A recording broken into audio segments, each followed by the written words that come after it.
معزز سامعین کرام، اسٹیج پر بیٹھے علماء کرام، پردہ نشین خواتین اسلام، السلام علیکم ورحمۃ اللہ وبرکاتہ۔ وعلیکم السلام ورحمۃ اللہ وبرکاتہ۔ الحمد للہ الذی لا نیۃ لا ولا کیفیۃ لا ولا جہۃ لا، لا جسم جسم جسیم لہ ولا قسم قسیم لہ، لا یجری علیہ زمان ولا یجری علیہ مکان، والصلاة والسلام علی سید الانس والجان وعلى آلہ واصحابہ اجمعین، اما بعد فاعوذ باللہ من الشیطان الرجیم، بسم اللہ الرحمن الرحیم۔ تمام اسلامی بھائی میرے ساتھ پڑھیں، الصلاۃ والسلام علیک یا رسول اللہ، الصلاۃ والسلام علیک یا رسول اللہ، وعلی آلک واصحابک یا حبیب اللہ، وعلی آلک واصحابک، الصلاۃ والسلام علیک یا نبی اللہ، الصلاة والسلام عليك يا نبي الله وعلى آلك وأصحابك يا نور الله، وعلى آلك وصحبك يا نور الله۔ فرمان مصطفیٰ صلی اللہ تعالی علیہ وآلہ وسلم ہے، تم جہاں بھی رہو مجھ پر درود پڑھو کہ تمہارا درود مجھ تک پہنچتا ہے۔ سبحان اللہ۔ درود پاک پڑھ لیجیے، اللہم صلی علی اللهم صل على سيدنا محمد وعلى آله وسلم، الصلاة والسلام عليك يا رسول الله، صلاۃ و سلام علیک یا رسول اللہ صلی اللہ تعالی علیہ وسلم۔ آئیے اپنے معمول کے مطابق ہم اور آپ سب سے پہلے اچھی اچھی نیتیں فرما لیں۔ بخاری شریف کی سب سے پہلی حدیث پاک ہے، انما الاعمال بالنیات، اعمال کا دار و مدار نیتوں پر ہے۔ ایک اور حدیث پاک میں آتا ہے، نیت المؤمن خیر من عمل، مسلمان کی نیت اس کے عمل سے بہتر ہے۔ ہم نیت کر لیں کہ انشاءاللہ عز و جل اول تا آخر رضا الہی عز و جل کے لیے بیان کو سنیں گے انشاءاللہ عز و جل، جو کچھ سنیں گے اس پر عمل کرنے کی کوشش کریں گے انشاءاللہ عز و جل۔ بلند آواز سے انشاءاللہ تو کہہ دیں، انشاءاللہ، سبحان اللہ۔ اور جو بات سمجھ میں نہیں آئے گی علماء سے پوچھ لیں گے انشاءاللہ عز و جل، اور جو صحیح یاد ہوا اسے دوسروں تک پہنچانے کی بھی کوشش کریں گے انشاءاللہ عز و جل۔ جہاں جہاں نبی پاک صلی اللہ علیہ وسلم کا نام مبارک آئے گا وہاں پر درود پاک بھی پڑھیں گے انشاءاللہ عز و جل۔ پورا مجمع ایک مرتبہ عقیدت و محبت کے ساتھ بآواز بلند نبی پاک صلی اللہ علیہ وسلم کی بارگاہ میں درود پاک کا نذرانہ پیش کریں۔ پڑھیں بلند آواز سے، اللہم صلی علی سیدنا مولانا محمد معد الجود والکرم صلاۃ و سلام علیک یا رسول اللہ صلی اللہ تعالی علیہ وآلہ وسلم۔ پیارے محترم اسلامی بھائی، یہ بزم جس میں ہم اور آپ شرکت کر رہے ہیں کوئی عام بزم نہیں ہے، جسے ہم جلسہ عید میلاد النبی صلی اللہ علیہ وسلم کے نام سے جانتے اور پکارتے ہیں۔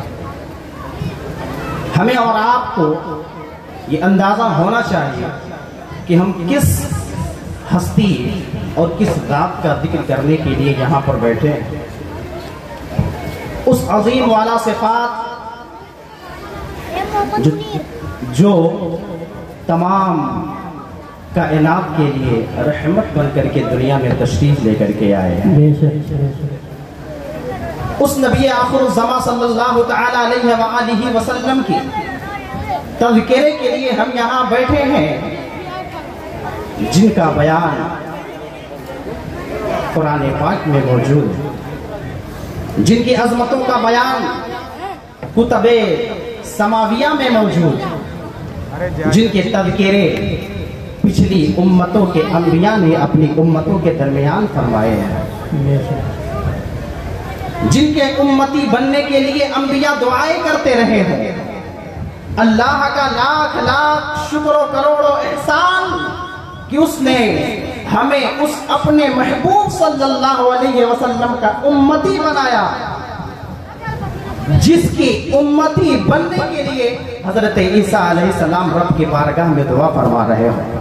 حضرت آدم علیہ نبینا علیہ السلام جن کا وسیلہ پیش کر کے اللہ کی بارگاہ میں دعا کر رہے ہوں اور پھر اللہ تبارک و تعالی ان کی دعاؤں کو قبول فرماتا ہو. آپ نے واقعہ سنا ہوگا جب حضرت آدم علیہ نبینا علیہ السلام کو جنت سے زمین پر اتارا گیا تو آپ جس درخت کے پتے کے قریب جو ہو گئے تھے، درخت کے قریب ہو کر کے جو آپ کو اس کے بدلے میں زمین پر اتارا گیا تو 300 سال تک آپ رب کی بارگاہ میں روتے رہے، توبہ کرتے رہے، استغفار کرتے رہے. لیکن 300 سال کے بعد آپ نے جب دعا فرمائی، روایت کے مطابق ملتا ہے کہ محمد عربی صلی اللہ علیہ وآلہ وسلم کا وسیلہ حضرت آدم علیہ نبینا وعلیہ السلام نے بارگاہ نبوی میں پیش کیا تو اللہ تبارک و تعالی نے آپ کی دعا کو قبول فرما دیا. اور اللہ تبارک و تعالی نے ارشاد فرمایا، اے آدم تم نے جانا کیسے کہ محمد عربی یہ کون ہے، ان کا وسیلہ پیش کرنا چاہیے. حضرت آدم علیہ نبینا وعلیہ السلام نے عرض کیا، اے مالک کریم جب میں جنت میں تھا تو جنت کے دروازوں پہ تیرے نام کے ساتھ میں نے محمد عربی کے نام کو دیکھا تھا. میں نے جنت کے درختوں پہ تیرے حبیب کریم صلی اللہ علیہ وسلم کے نام کو دیکھا تو میں جان گیا کہ یہ اللہ کے بہت قریبی اور مقرب بندے ہیں جو محمد عربی صلی اللہ علیہ وسلم ہے. اس وجہ سے میرے ذہن میں یہ آیا کہ محمد عربی صلی اللہ علیہ وسلم کا وسیلہ تیری بارگاہ میں پیش کیا جائے تو میں نے تیری بارگاہ میں تیرے حبیب کریم جناب احمد مجتبی محمد مصطفیٰ صلی اللہ علیہ وسلم کا وسیلہ پیش کیا اور اللہ تبارک و تعالی نے آپ کی دعا کو قبول فرمایا. نبی آخر زمان صلی اللہ علیہ وسلم کا ذکر کرنے کے لیے ہم اور آپ جمع ہوئے ہیں جن کے تذکرے پچھلی کتابوں میں موجود ہیں. اس نبی آخر زمان صلی اللہ علیہ وآلہ وسلم کے جشن ولادت ہم اور آپ منا رہے ہیں جن کے بیانات انبیاء کرام نے اپنے امت کے درمیان کیے. آئیے آپ کو ایک واقعہ سناتا چلوں.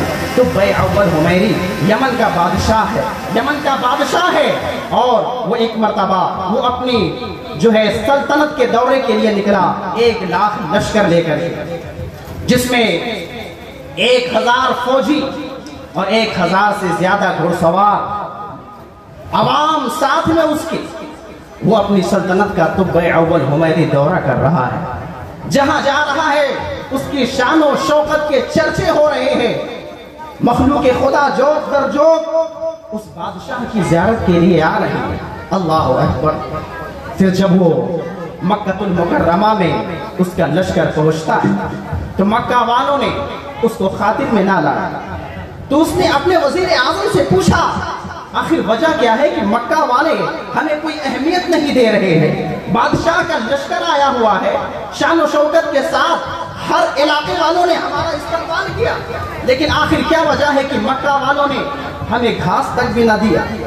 تو وزیر اعظم نے پتہ لگاتے اس نے بادشاہ طب اول حمیری کو بتایا کہ اس شہر مکہ میں ایک گھر ہے جسے بیت اللہ کہا جاتا ہے، یعنی خانہ کعبہ ہے. اس کے خادم اور یہاں کے لوگ اس کی بڑی تعظیم کرتے ہیں. جتنے آپ کے فوجی اور دستے میں لوگ موجود ہیں اس سے کہیں زیادہ دور و نزدیک سے لوگ اس خانہ کعبہ کا طواف کرنے آتے ہیں اور خدمت کر کے چلے جاتے ہیں. اب ذرا آپ بھلا بتائیں کہ ایسے عالم میں وہ آپ کو گھاس کیوں ڈالیں گے؟ تو اس نے ارادہ فوراً تبدیل کیا، کہا میں ایسے گھر کو کھدوا ڈالوں گا، توڑ ڈالوں گا اور ان مکہ والوں کو میں قتل کروا ڈالوں گا، قتل کر دوں گا. جیسے ہی اس نے بادشاہ نے یہ نیت بنائی تو فوراً اس کے ناک، منہ اور آنکھ سے خون جاری ہو گئے. یعنی عذاب الہی اس پر نازل ہوا صرف اس نے خانہ کعبہ کو ڈھانے کی نیت کی تھی. کون؟ طب اول حمیری.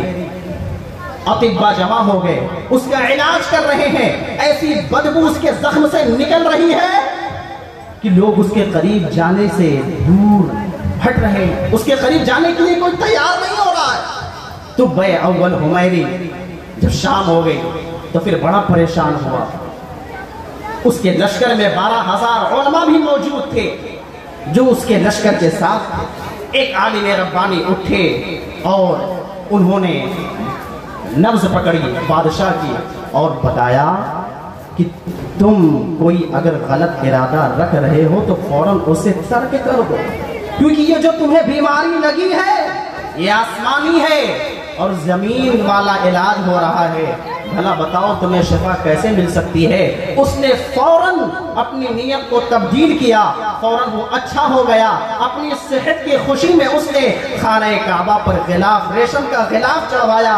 وہیں سے رواج پڑ گیا کہ خانہ کعبہ پر غلاف چڑھایا جاتا ہے۔ وہاں مکہ والوں کو اس نے بہت کچھ نوازا، اور پھر مدینہ المنورہ اس کا لشکر جب آیا تو وہ 12,000 علماء کرام میں سے جو عالم ربانی تھے، جو کتب سماویہ کے عالم تھے، انہوں نے مدینہ المنورہ کی مٹی کو اٹھایا، کنکر کو اٹھایا، نبی پاک صلی اللہ علیہ وسلم کی ہجرت گاہ کو سونگھا اور پتہ لگا لیا کتب سماویہ کے مطابق کہ یہی وہ زمین ہے جس میں نبی پاک صلی اللہ علیہ وسلم ہجرت فرما کر تشریف لائیں گے۔ انہوں نے ٹھان لی، بادشاہ سے کہا اب ہم یہاں سے نہیں جانے والے ہیں، اب ہم یہیں ٹھہریں گے، کیونکہ یہ وہ زمین ہے جہاں پر نبی آخر الزماں صلی اللہ علیہ وآلہ وسلم ہجرت کر کے تشریف لے کر کے آئیں گے۔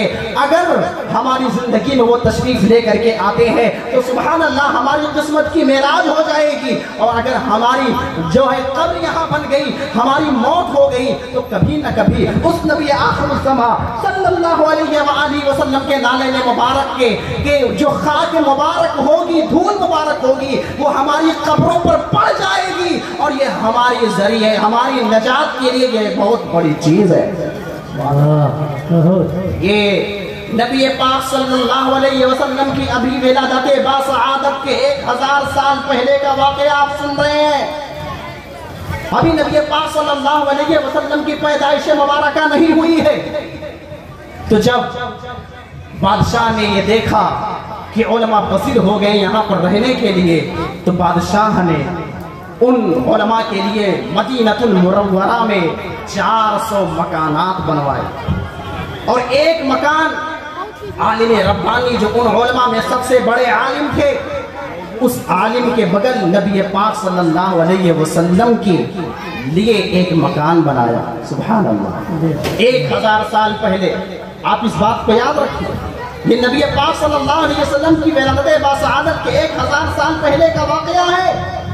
قطب اول حمیری نے پھر خط لکھا کہ یہ خط میرا نبی آخر الزماں صلی اللہ علیہ وسلم تک پہنچا دینا ہے۔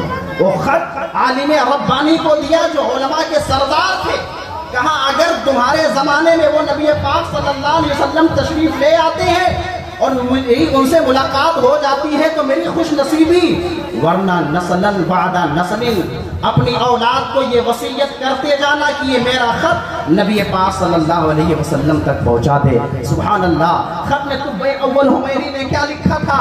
طب اول حمیری نے لکھا تھا میں یمن کا خادم، کم ترین مخلوق طب اول حمیری، اما بعد محمد رسول اللہ صلی اللہ تعالی علیہ وآلہ وسلم کی جانب، اے محمد صلی اللہ علیہ وآلہ وسلم، میں اگر آپ کا زمانہ پایا یہ تو ہمارے لیے خوش نصیبی ہوگی، لیکن میں اگر آپ کا زمانہ نہیں پایا تو میں پھر بھی آپ پر ایمان لے کر کے آیا، جو آپ پر کتاب نازل ہوگی اے رسول اللہ صلی اللہ علیہ وآلہ وسلم، میں اس کتاب پر بھی ایمان لاتا ہوں۔ میری زندگی اگر رہی تو میں آپ سے ملاقات کروں گا، ورنہ اے میرے آقا صلی اللہ علیہ وسلم کل قیامت کے دن آپ میری شفاعت فرمانا، ہم مجھ گنہگار کو کل قیامت کے دن نہ بھولنا۔ اس طریقے کا مفہوم خط میں لکھا ہوا تھا۔ اللہ اکبر، ابھی 1000 سال کا زمانہ نبی پاک صلی اللہ علیہ وسلم کی ولادت کے پہلے کا ہے، تو بے اول حمیری نے یہ خط عالم ربانی کو دے کر کے وہاں سے روانہ ہو گئے، اور پھر اس قدر ان علماء کی نسلیں بڑھی کہ کافی اضافہ ہو گیا مدینہ المنورہ کی آبادی۔ تو جب نبی پاک صلی اللہ علیہ وسلم کو اللہ تبارک و تعالی نے حکم ارشاد فرمایا کہ مکہ المکرمہ سے